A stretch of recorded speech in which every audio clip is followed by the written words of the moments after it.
VAAFRICA. Tichaverenga mirayiro yaMwari negumi. Exodus 20 vapa verse 1. Zvino Mwari wakataura mashoko ose akati, ndini Jehovha Mwari wako, wakakubvisa munyika yeIjipita muimba youranda. Usava navamwe vamwari kunze kwangu. Usazviitira mufananidzo wakavezwa. Kana uri mufananidzo wetinhu kudenga kumusoro, kana uri mufananidzo. Usazviitira mufananidzo wakavezwa. Kana uri mufananidzo wechinhu chikudenga kumusoro, kana wechiri panyika pasi, kana wechiri mumvura pasi penyika.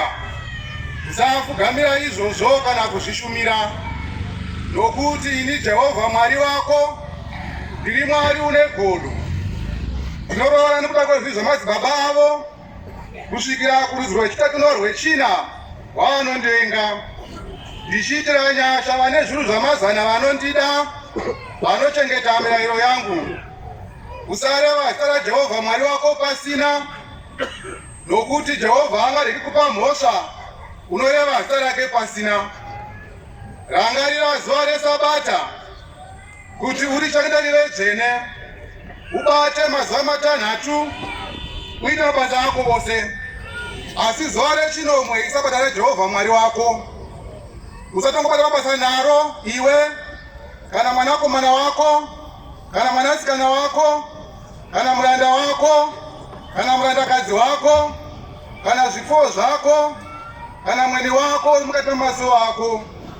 Nokuti namazuva matanhatu Jehovha wakada denga napasi negungwa nezvose zviri mukati mazvo, akazorora nezuva rechinomwe. Naizvozvo Jehovha akapodza zuva reSabata akariita dzvene. Kudza baba vako namai vako kuti mazuva ako ave mazhinji panyika yaunopiwa naJehovha Mwari wako.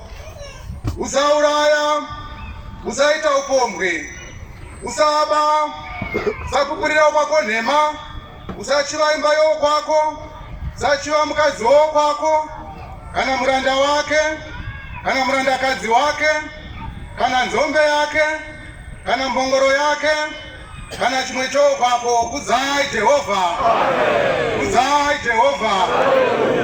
Hymn 47, hymn 47. Oh,